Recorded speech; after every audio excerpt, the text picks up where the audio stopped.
El Señor esté con ustedes. Y con su espíritu. Proclamación de la buena nueva de nuestro Señor Jesucristo, según San Mateo. Gloria a ti, Señor. En aquel tiempo Pedro se acercó a Jesús y le preguntó: si mi hermano me ofende, ¿cuántas veces tengo que perdonarlo? ¿Hasta 7 veces? Jesús le contestó: no solo hasta 7, sino hasta 70 veces 7. Entonces Jesús les dijo: el reino de los cielos es semejante a un rey que quiso ajustar cuentas con sus servidores. El primero que le presentaron le debía muchos millones.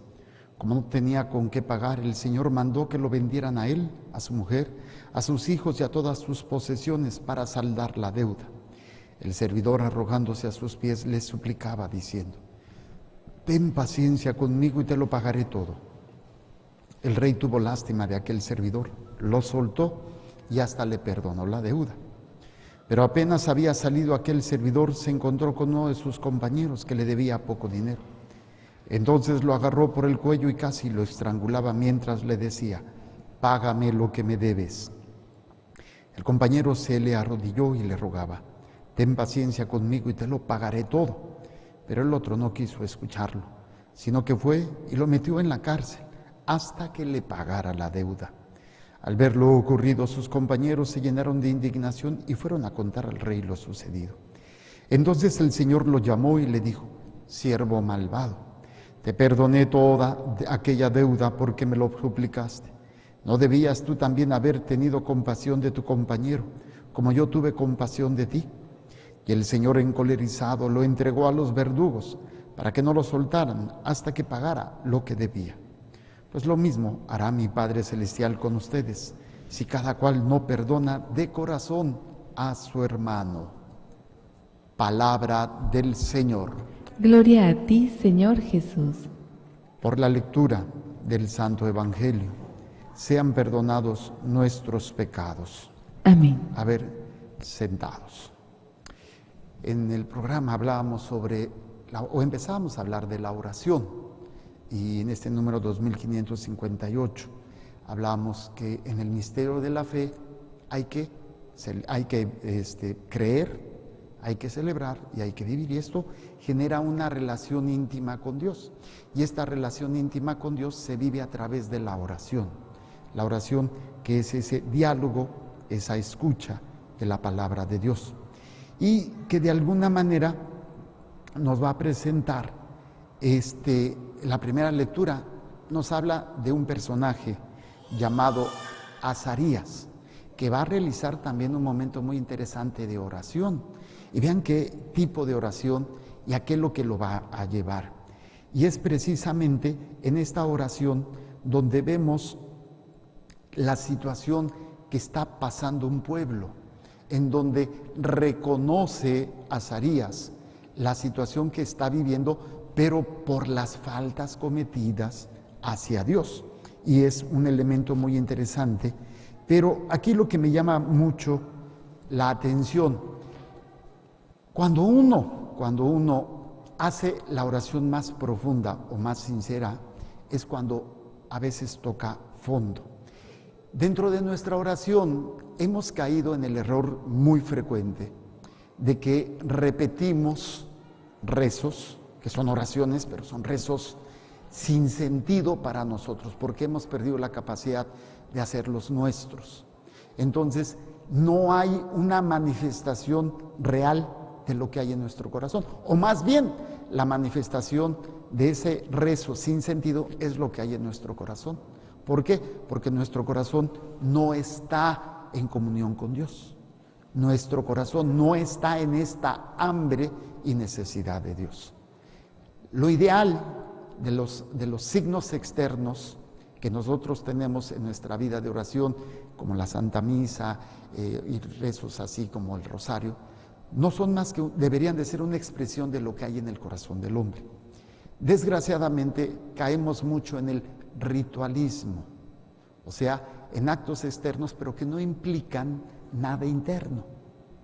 O sea, no hay una conexión, no hay un entendimiento, no hay un diálogo con Dios. Solamente es un como mercado donde yo voy y entrego algo para que tú me des algo a cambio. pero no hay esa intimidad.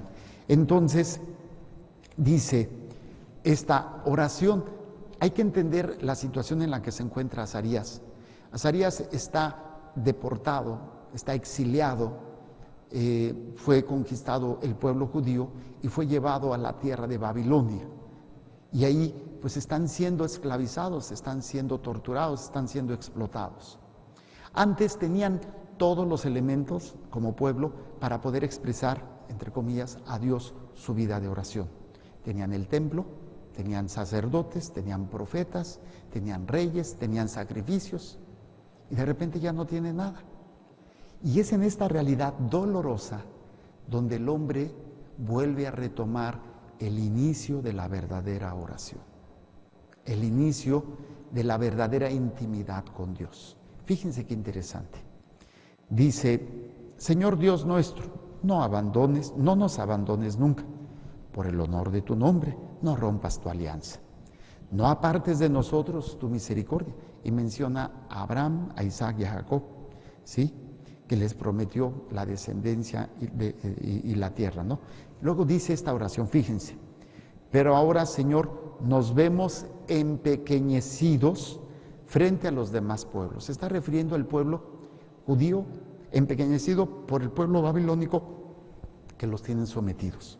Dice, y estamos humillados por toda la tierra a causa de nuestros pecados. No tenemos príncipe, ni jefe, ni profeta, ni holocausto, ni sacrificio, ni ofrenda, ni incienso, ni lugar donde ofrecerte las primicias y alcanzar misericordia. Han perdido todo. Pero en esta pérdida es cuando vuelven a retomar la verdadera esencia de la oración. Y es cuando, después de esa situación dolorosa, es cuando no tengo nada, pero lo que tengo te doy. ¿Y qué es lo que tengo? Yo mismo. Te entrego mi corazón, te entrego mi voluntad, te entrego todo. Pero qué fácil es cuando tengo, pues ya le entregué a Dios este sacrificio, ya le entregué a Dios esta ofrenda, ya le hice estas oraciones para que Dios me dé, pero que no se meta con lo íntimo de mi voluntad ni de mis deseos. Entonces solamente cuando estamos a veces, bueno, no solamente, a veces o muchas veces, cuando caemos en esta situación, es cuando realmente el corazón vuelve a ofrecerse en sacrificio. Y recuerden, cuando ofrecemos el corazón, ¿qué estamos ofreciendo? Cuando ofrecemos en el corazón, ¿qué estamos ofreciendo? La voluntad. Lo más difícil de ofrecer a Dios es la voluntad. Eso es lo más difícil. Puedo ofrecerle incluso el dolor de mi cuerpo. Estamos acostumbrados algunos, a lo mejor, ay sí, y es hermoso, ¿no? Por ejemplo, lo que se hace los domingos, cuando va el Padre Rayito con toda la gente allá y ofrecen su sufrimiento. Y eso es válido y es hermoso y ayuda a crecer. Pero el sacrificio más grande, más que el del cuerpo, es de la voluntad. Es fácil ofrecer lo que yo puedo controlar. Yo controlo cuándo, yo controlo cómo, yo controlo en dónde. Eso es fácil. Relativamente. Hay quienes ni eso, ¿no? Entonces, por ejemplo, lo que se hace los domingos es un entrenamiento para ir ofreciendo cada vez más. Empezamos con el sacrificio del dolor físico, infligido voluntariamente, caminar descalzos, y duele. Pero, o sea, eso es un entrenamiento, hay que ir creciendo. Entonces, qué difícil es cuando nosotros no entendemos que lo que el Señor quiere que vaya acompañado como un signo externo, que es todo lo que ofrecemos afuera, es la entrega de mi humana voluntad. Por eso dice, no tenemos nada de esto. Por eso acepta nuestro corazón adolorido y nuestro espíritu humillado, como un sacrificio de carneros y toros, como un millar de corderos cebados. Que ese sea hoy nuestro sacrificio y que sea perfecto en tu presencia, porque los que en ti confían no quedan defraudados. ¿Qué tuvo que pasar para que saliera esa oración de lo profundo del corazón? Perderlo todo. Y ese es el riesgo que tenemos dentro de la fe o dentro de la vida de iglesia, que nos volvemos demasiado superficiales en nuestra oración, que creemos que estamos cumpliendo por una serie de ritos externos que deberían de reflejar la disposición del corazón, que deberían de reflejar la disposición de mi voluntad, para estar dispuesto a ofrecerle a Dios mi sacrificio. Pero qué fácil es ofrecer un sacrificio externo sin ofrecer lo interno, esa parte donde solamente Dios puede ver y tú también. Y nos acostumbramos a un ritmo de vida así, nos acostumbramos a una forma de relacionarnos así con Dios. Entonces, muchas veces Dios no es que nos mande el problema ni que nos mande el castigo, pero se dan circunstancias que nos ayudan a reavivar o a hacer conciencia de donde no tengo otro. Y lo más difícil es ofrecer lo que yo no puedo manejar, lo que yo no puedo controlar. Por ejemplo, yo puedo controlar el sacrificio que hago con mi cuerpo, pero ¿qué tal lo que me hacen los demás? ¿Lo puedo controlar? No. ¿La enfermedad la puedo controlar? No. Cuando en el caso del pueblo judío podían controlar de que ellos estaban cautivos, no podían controlarlo. Entonces, ese es el sacrificio agradable a Dios. ¿Por qué el sacrificio de Cristo fue agradable a Dios? ¿Porque sufrió mucho en su cuerpo? El verdadero sacrificio fue entregar su voluntad, que conllevó ya después todo el sufrimiento físico. Pero si nosotros nos quedamos con el sufrimiento físico, sin entender todo el proceso interno de la humana voluntad, pues nos vamos a perder en una ascética medio rara, en donde la flagelación del cuerpo, y está bien, pero tiene que ir siempre con el mayor sacrificio. Abraham, entrégame a tu hijo. Él estaba dispuesto a sacrificarlo, iba a entregar su voluntad y que conllevaba la pérdida de su hijo.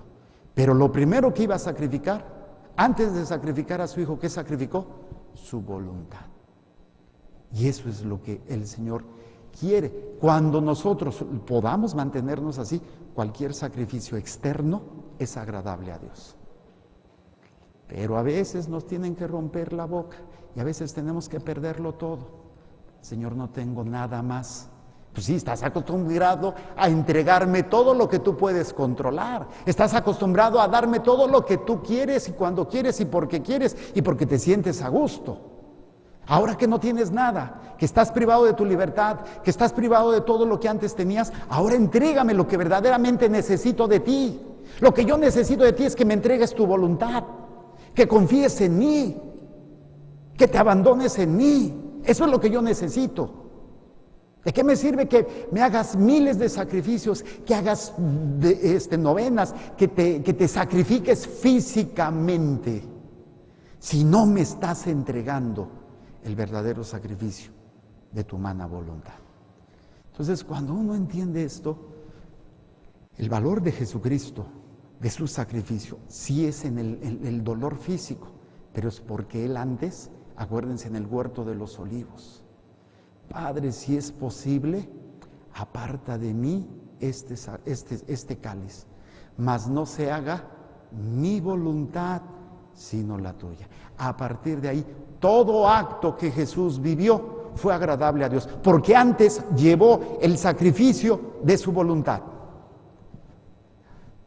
Sí, no sé si entiendan todo esto, porque la trascendencia de esto puede marcar completamente todo tipo de oración que hagamos. Toda vida que realicemos va a ser completamente diferente. Y esto siempre hay que verlo en función de lo que Dios ha hecho por mí, lo que yo le debo a Dios. Yo le debo a Dios mi vida, yo le debo a Dios mi familia, yo le debo a Dios mi trabajo, yo le debo a Dios todo, porque nada tengo y Él me lo ha dado todo. Por eso en ese ámbito entendemos precisamente cuando en la parábola que hace Jesús, en el elemento del perdón, ¿hasta cuántas veces debo de perdonar a mi hermano? ¿Hasta 7 veces? Hasta 70 veces 7. Y es cuando vemos entonces en el ámbito, ¿qué es lo que yo le debo a Dios? ¿Por qué? Nos viene esta enseñanza. Está el rey que empieza a pedir cuentas a sus súbditos. Llega uno, le debe millones. Pues ni modo, vas a pagarme, vas a vender todo, voy a vender a tu esposa, a tus... No, Señor. Bueno, ándale, te perdono. ¿Cuál es el problema aquí? Que no era un arrepentimiento desde su voluntad, desde su humano corazón, desde ese reconocimiento. Fue un teatro. Sí, ay, Señor, ay, y salió. Y no, él nunca se dio cuenta de todo lo que debía. Lo único que no quería era sufrir. Pero ¿cómo podemos saberlo? ¿Cómo podemos entender que en su corazón realmente no había el arrepentimiento y no había esa humana voluntad sometida a la de Dios? Porque no fue capaz de perdonar lo que le debía el otro. ¿Cuánto le debo yo a Dios? Pues le debo todo. Y es precisamente, ¿qué le debo yo a Dios?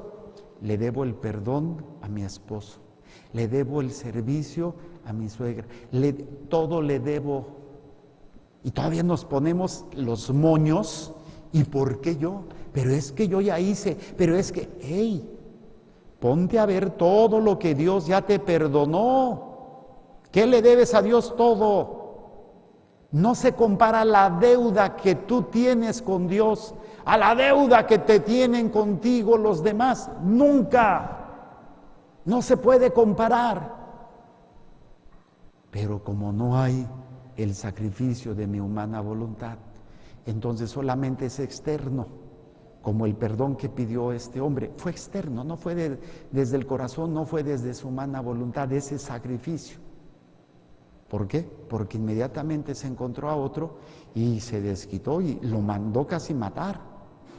Y es cuando le dijeron al rey, oye, mira este desgraciado, todo lo que tú le perdonaste y él no pudo perdonar lo que le hicieron. Ah, pues órale, chato. Por eso al final dice, lo mismo hará mi Padre Celestial con ustedes. Si cada cual no perdona de corazón, ¿de qué? Ahora tradúzcanlo, de voluntad.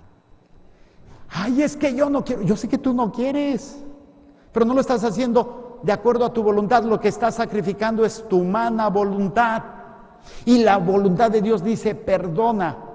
Entonces yo me someto. Por eso el sacrificio de mi voluntad me permite poder llegar a niveles de perdón a los demás. Porque el sacrificio de mi voluntad es hacer lo que Dios quiere, no lo que yo quiero. No quiere decir que te va a gustar.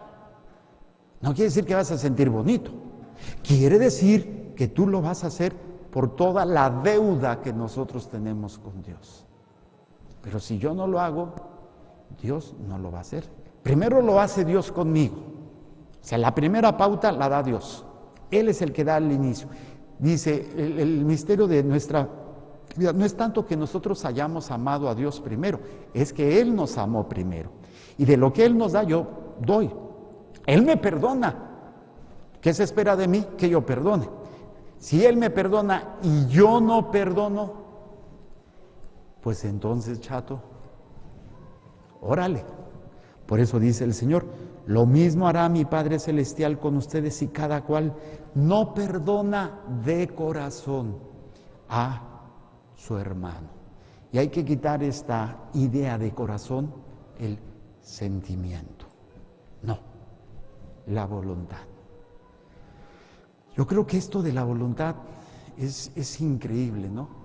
Yo recuerdo que cuando hice mi noviciado, escogí un nombre, nos decía el profesor Leo Caracheo, que antiguamente, pues a los religiosos se les quitaba su nombre civil y ellos escogían un nombre religioso.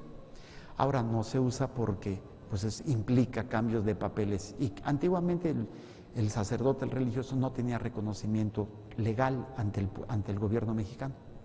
Entonces me acuerdo, no nos cambiamos el nombre realmente, pero yo escogí el nombre Fray Jorge de la Divina Voluntad.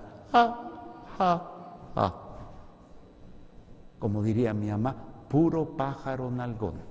Sí, pues, ¿para qué me hago tarugo? O sea, no es nada fácil.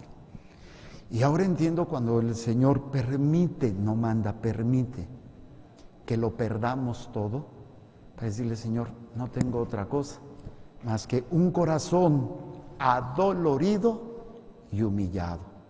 Que sea todos los sacrificios que hubiera querido hacerte, todas las oraciones, todos los rezos, todas las novenas, todas las mandas, todo lo que sea, es válido si va el sacrificio de tu voluntad. Si no, no nos hagamos tarugos. No estamos haciendo oración, ni mucho menos estamos perdonando verdaderamente. Yo creo que con esto se nos abre una visión maravillosa de lo que tenemos que hacer como cristianos, como católicos. Bueno, pues humildemente pidámosle a Dios que a través de este santo sacrificio nuestra humana voluntad empiece a ser sacrificada. ¿Por qué creen que es tan intenso en este tiempo de Cuaresma este ámbito? Porque se nos enseña o se nos invita a estar más en este sacrificio. ¿Qué es el ayuno? El sacrificio de mi voluntad. Quiero comer, quiero esto, quiero aquello. Si no somos capaces de hacerlo con algo tan sencillo. Pero si nos empezamos a entrenar y no lo dejamos solamente para el tiempo de Cuaresma, sino que sea una situación continua, vamos a poder tener ese ofrecimiento diario, continuo, permanente, de mi voluntad, sometido a la voluntad de Dios. Y nos queda terminar con este salmo hermosísimo. Sálvanos, Señor, tú que eres misericordioso. Presentemos el pan y el vino y las intenciones que hay en el corazón de cada uno de ustedes.